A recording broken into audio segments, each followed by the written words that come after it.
it was all a bit of a shock. It scared me, the whole thing, when lockdown was put out and the government said stay at home and don't see anybody. And did you sort of follow the news as well about the same sort of time back in March? It was really strange because at the time I was in my first year of college and I got a phone call from my work placement saying you can't come in. I was like, okay, that's a little bit strange. But college was still open, so I was in college. But people were starting to talk about what's going on and stuff, and then just suddenly, you're not going in anymore. It was quite sudden. And at first, I was told, "Oh, it's only going to be a few weeks, and everything will be back to normal." I cannot believe how long it's lasted. We're on about 18 months now, I think, to be honest. Yeah. Spinach. When it first started, I didn't see anybody because I've only got a small flat. I was occasionally visiting my dad at the weekend once things had settled, but on a whole, I didn't see anybody apart from through a window and apart from in a supermarket by chance. Did you sort of go out much, or did you stay in the first few weeks it all started? The funny thing is, I went into a pandas flare, like a pandas flare, a couple of days before lockdown, so I couldn't really go out much anyway. My mum was saying just before lockdown started that she didn't want me to go out because my brain wasn't really functioning, but then people weren't going out anyway, so I was like not really functional for lockdown, and it was really weird because part of the pandas is feeling like you're in a dream. So I was in this dreamlike state, and as soon as I started coming out of the dreamlike state, things started opening up again. So it's really bizarre. Oh, so you were in it for quite a while then, this dream state, then? Yeah. Because I think we spoke, but I'm not. We did our previous video. Yeah. Because you were in the garden, but yeah, everything just seems to. 1 minute, everything seems to be very warp speed, and it was like 2 minutes ago. And other things is like years ago. Yeah. But yeah, I sort of went onto autopilot as well. I started taking my medication regularly, which I hadn't done, just to get me off to sleep. And I was going out at like 4 o'clock in the morning in the hope that I could find places to walk. And I was scared of the rules as well, because I was scared that I was going to get arrested just for going for some fresh air and whatnot. Yeah. Not everybody's got a garden. Yeah, it's so sad because we need fresh air and stuff sometimes to function. It's good for your mental health to go for a walk and stuff. So it's really sad that people were really anxious about that and stuff. But I went for some walks as well. It was actually really interesting because before lockdown, I actually didn't go for any walks. But then in lockdown, I did. I was bored. So I was going for walks and I found some nice areas that I hadn't seen before. There was sort of a field that had cows in, and I got chased up the field by a cow. And there was also a nice little tree that I found. So I found some nice places I didn't even know existed before. Well, I've explored pretty much most of my area now. I've found loads of paths, and I have a habit of getting to the wrong side of a fence. I think I might have mentioned this. And basically, I've ended up coming across on the private side of it, but I'm already in the private land, so I've had to climb over a number of gates and fencing. But my problem was a lot of the big stores had massive queues. The car parks were full of queues, so I was purposely going out and finding corner shops. And I don't know whether you noticed this. You might have gone shopping or not, but everybody had panic bought all these ridiculous things that we now know. Yeah, I didn't go out, but I was shown pictures of like shelves where rice is supposed to be. There's no rice. Shelves of toilet paper. There's no toilet paper. And I was like, what is going on with the world? Why are people doing this?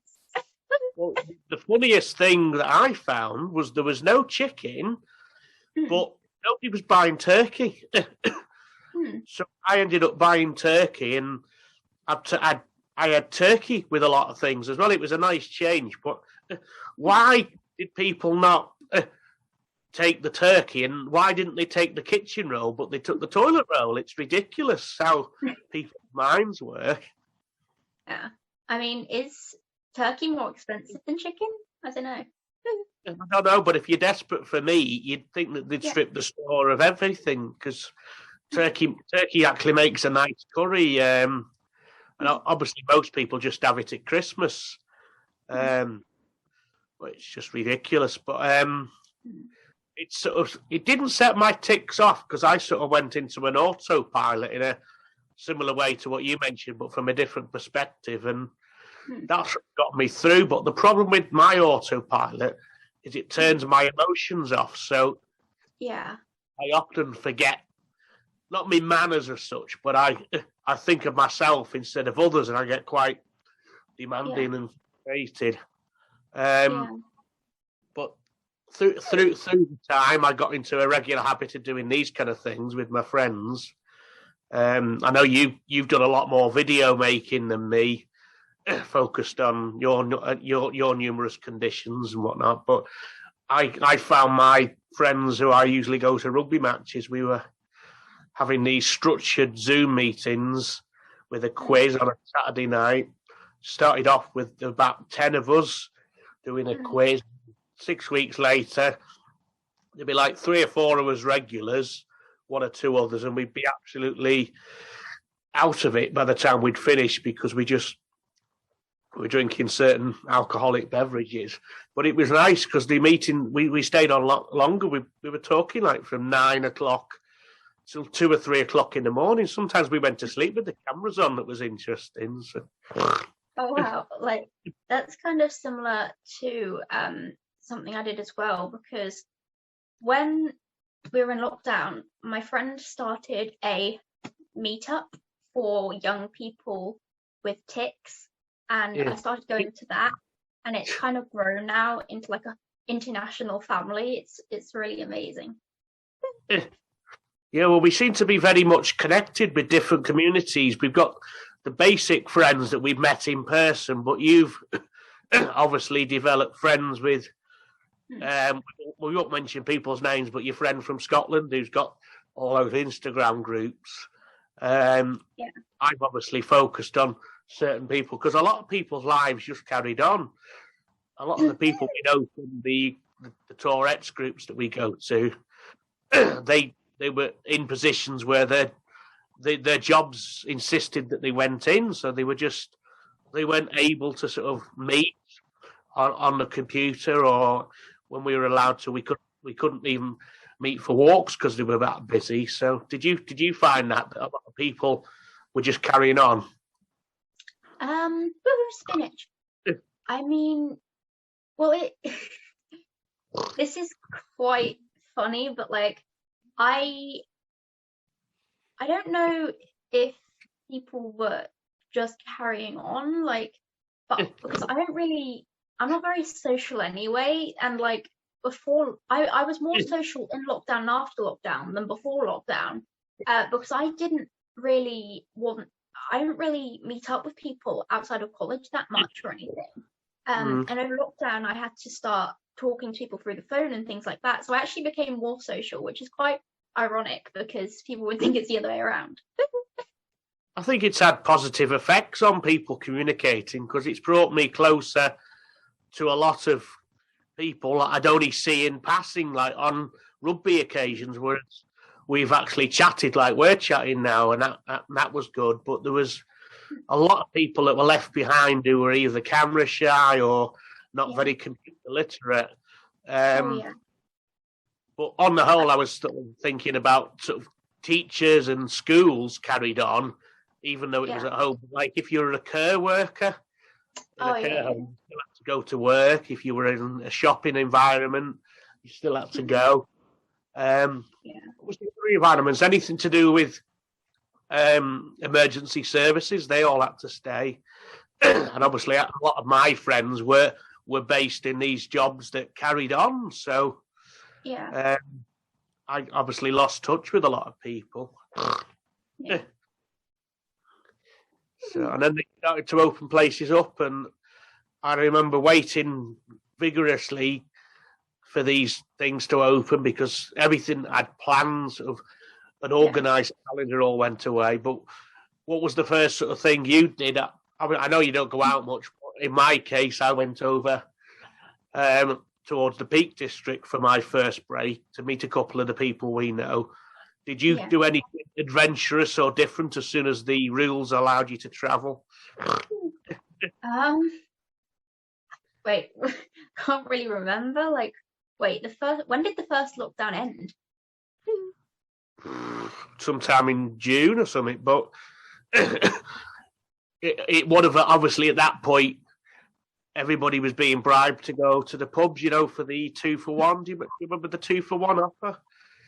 It might not be in your scene because I know you and your family don't always go to that kind of place, but it won't be more a case if you're allowed to drive more than 5 miles, I think, and you're allowed to meet people and stop and talk to them, I think. So, to be fair, I don't think I really did anything differently because, again, I'm really introverted. I think I saw my friend from college again. That was a good thing. But other than that, I'm really introverted still. I spent more time in the garden though over that time because before that I hardly ever used the garden, and then I wanted to, so I did. I assume at some point though, like last year when that lockdown ended, you started to go back to college in person. I recall you saying you were in for some days and some days you weren't. Yeah, I went in for like the first week or two, and it was really nice to see people, but then I decided to do it all online. Not because of the lockdown stuff or anything, because I mean everyone did it online during that time, but even when it wasn't in that time, I decided to do it all online because my tics in class were just interesting. I think you can focus more when you're in your own environment, and I think from a safety point of view, I was avoiding any kind of social things anyway. So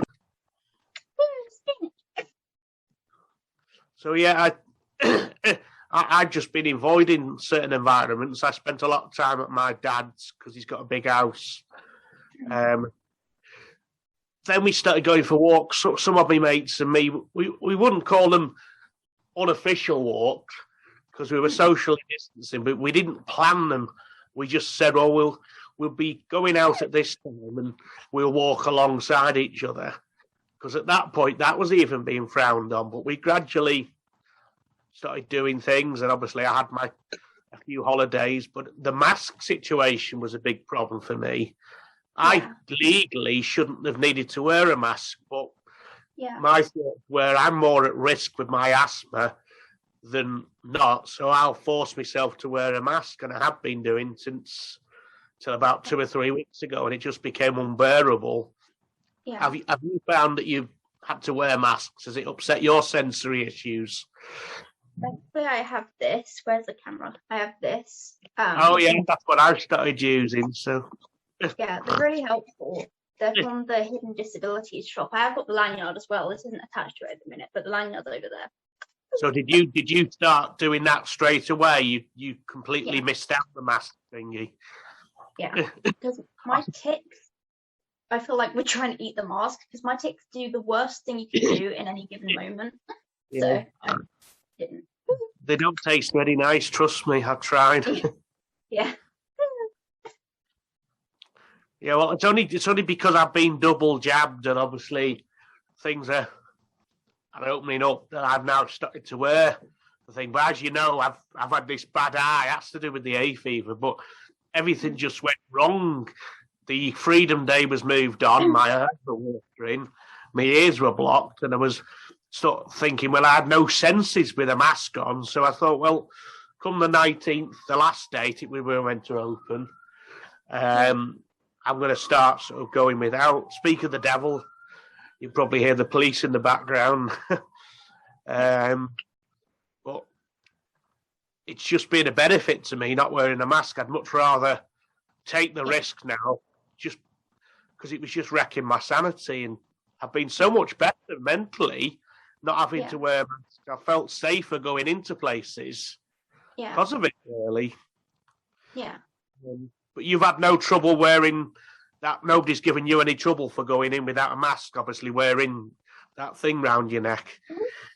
I'm really lucky that people have never refused me entry or anything. There was one really interesting experience where me and another person with tics were out, and a guy was like kind of yelling at us for not wearing it, and my friend was explaining our conditions and stuff. But then I had brain fog, so I can't really explain. So I was kind of just staring into space, but my friend explained and stuff.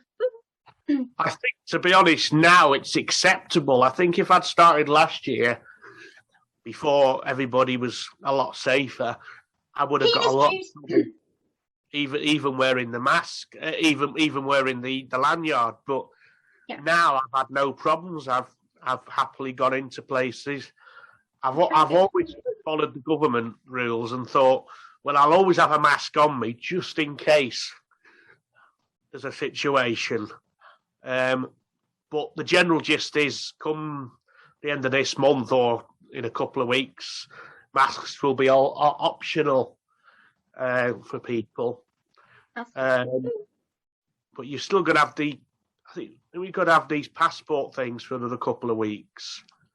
I mean, we're going to this massive rugby match, and I think I have to show on my phone that I've had 2 jabs, or in people who haven't had jabs, have to show that they've tested negative recently. It all sounds very complicated. But only on the news just now, actually, your situation of not being able to sort of have jabs for health reasons, it has actually come up quite a bit now. And the mask wearers and the people who've had double jabs will supposedly protect you in theory. And the big guy that does the broadcasting said the big guy, he would actually put a mask on if somebody was uncomfortable. So my thoughts would be, hypothetically, knowing that you've not had the same protection as me, if we came together now in person, I possibly would put my mask on to sort of benefit you, if you like. I don't think it'd be a problem in a year or two, but I think that's where they're going with the masks. So. Yeah, I wouldn't really mind if you didn't. I mean, I've been to, like, I don't go to college much, but I've been there and in a few times on the last day and for assessments, and no one there in the class is wearing one, and I've been fine. So I'm pretty sure it's fine. The risk seems unlikely. Yeah, I think if you were going to get something, you would have got it by now. I've been running that policy in my head. So. Yeah. So has it been raining today? It might have been earlier. I wasn't really paying attention. I haven't been out today. I wasn't really paying attention. But the other day it was quite a lot. It was like really hot for a few days and then just bucketed it down with rain. Yeah, we've had rain, but I've been trying to get out most days for some fresh air. I wouldn't say I've got depression at the minute, but I'm just finding I'm in like no man's land for things to do. Yeah. So going for a walk, bought some chocolate cake. That seems to calm me at the minute. I don't have much chocolate, but it just sort of it's the one thing that sort of relaxes me. Yeah. I've been doing that. Yeah. Can't think what else I've got. Oh yeah, I've got a few things planned. Obviously, the Tourette meetings will be starting up. I'm looking forward to those. Oh yeah. But there is an element of worry in general because in my building at the minute, people are actively being diagnosed with the virus, and it's put me off entertaining people. I'm not worried about myself, but it's all to do with transmission. So the fewer people you can see, the better. Obviously, you've been quite good. Obviously, a lot of your social life is online. So yeah, I mean, I hardly go out anyway. Even if it wasn't, I'm just like an introvert who is in my room making videos. Yeah, most people your age would be going down the street corners and the pub and what's the other thing? Not motorbikes, skateboards and stuff. So it is actually quite good that you've got productive things to do, really, because your videos sort of. I think they all help people because you're very detailed, and hopefully in years to come, if YouTube's still going in years, our videos will still be on there. A bit like the likes of what's he called, John Lennon. He might have passed away before we were born, but his music will go on. And yeah, I was listening to John Lennon this morning on the Beatles and stuff. That's really random, but I was listening to them this morning. It's very good. that kind of music though relaxes me, especially his music. Yeah, it's very calm and peaceful. Yeah, I think it's just the sounds, even though it's quite a lively sort of sounds. It goes against my thoughts. A very relaxed, like classical music doesn't do it for me, but like a Beatles sort of song or ABBA. Have you heard of ABBA? Yeah, I have. Yeah. Yeah, that even though it's a bit more lively, that kind of thing actually works better. It's like your brain needs stimulation. Yeah. Yeah, because I think sometimes when I listen to a song, it can't be too fast because then I'll start rocking back and forth really fast. But it also can't be too understimulating because I need stimulation, otherwise I get bored and agitated Nancy. So it needs that balance, and I think the tuning of the Beatles songs as well is very, very good. I'm not entirely sure if it was the Beatles or John Lennon, but I heard that it was tuned in, like something like that was tuned in 432 hertz, which is supposed to be more calming. So I don't know, but the Beatles and John Lennon is just really calming. I think it's better than modern music. I don't listen to many modern things from this century. I prefer the music from the previous eras. Yeah, same. I think I don't know. I like some music from now, but I think a lot of it I don't actually know. But I like older music because it has more meaning and it isn't just sound. Yeah, they've got like words and meanings, haven't they? Yeah. Like, what is your favourite song? I don't really have a favourite song. I'm more. There are people. My dad has a few friends who are very much into one particular person or band. Whereas a bit like my dad, I have a liking for particular songs. So going back to the Beatles, it would be something like Hey Jude. But then I like Aqua, the Beach Boys, and a lot of these I've seen at concerts. Concerts were too stressful to enjoy it, really. I was either too tired or too stressed sitting in small environments. Yeah. So I do often just sort of sit in my flat with the music on. I tend to have the television on. I tend to like my 80s music. Quite good. 80s was a good decade, actually. If you tune in, I don't know. Have you got premium television in your house? Have you got it down? I don't think so. But there's a radio called Absolute 80s, which is on the car. That's a good one to have on. Yeah. What's uncanny for me though is all these people that I've seen on the 80s channel, because obviously I remember a lot of the songs growing up. They were all like 20 and now they're all like 50. Yeah. They're just totally different. I can't think of the girl's father, but you might have heard of Were the Kids in America. Have you heard of that song? Yeah. Well, the lady, her name slipped me mind, but she's 60 odd now. She was like 30 when she made that. She made a Christmas song as well. Yeah. Like, it's so bizarre to sort of see how much people have changed. Yeah, I can imagine that is like interesting to see. Like, it's like I was thinking yesterday, one of the Beatles songs I was listening to, I think it was like from the 60s. I was like, wait a second, how old is this song? Wow. It's so bizarre to think how old some of these songs are, but they're still really good. Well, if you imagine I'm nearly 40, and what are you? Are you 19 now? I'm 18. Oh, 18. Well, the Beatles, John Lennon died 20 odd years before you was born, because he was like, I think he went in 1980, 1981 near to Christmas, and I wasn't born until 1983. Yeah. But so many people have gone, and it does seem like a lot of people only become famous after they've gone. But Yeah. I think people in our circles are going to leave a good mark on the generations that follow. Yeah.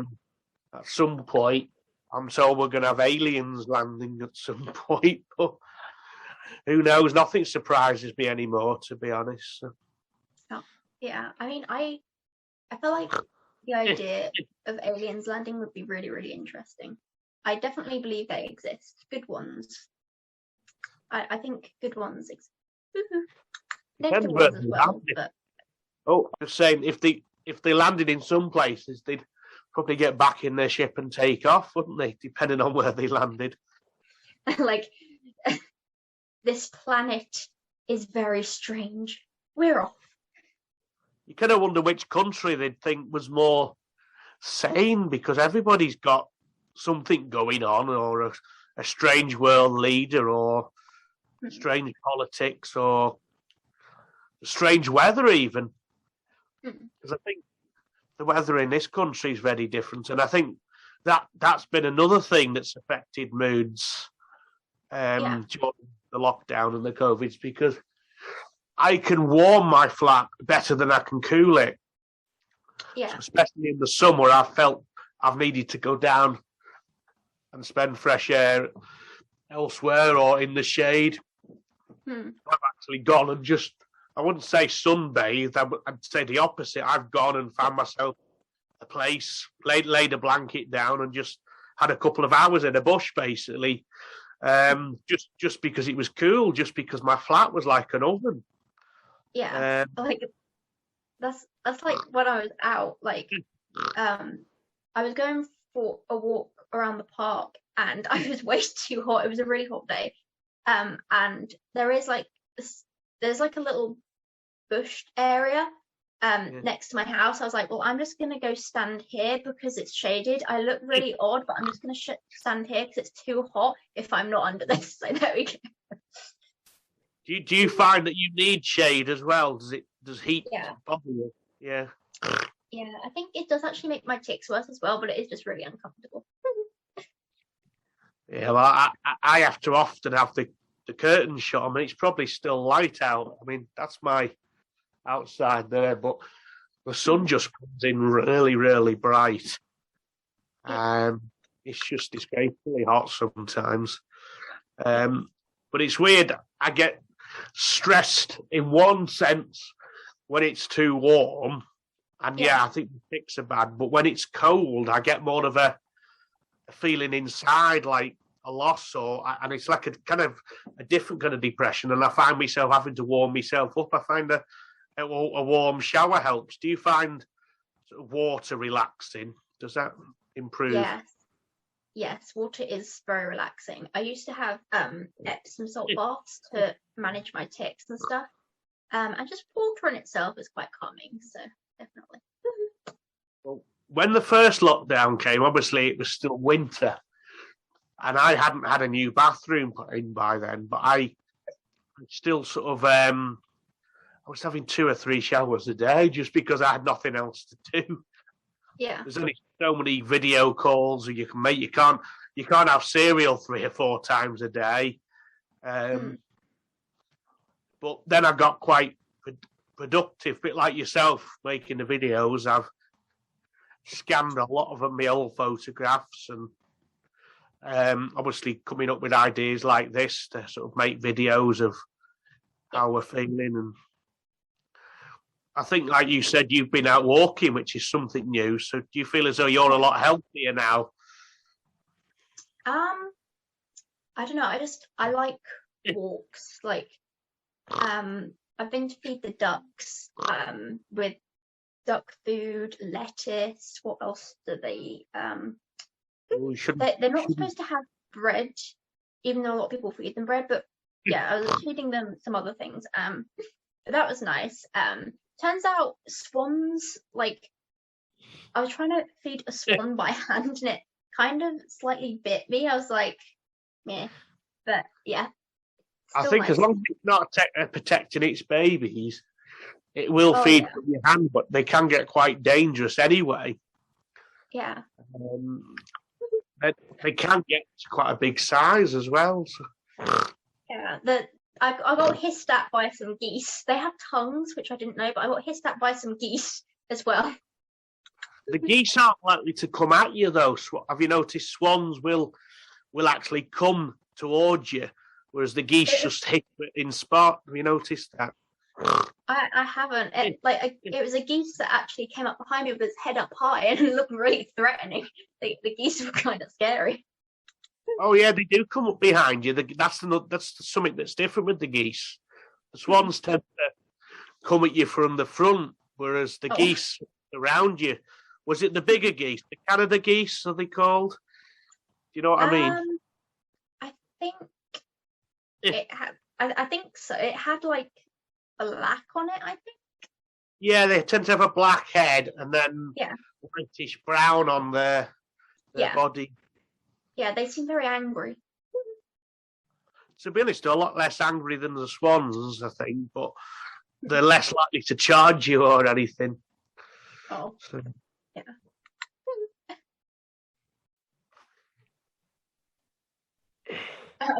I feel like it's getting a bit darker now with my light bulb going. I'm just gonna be in the dark.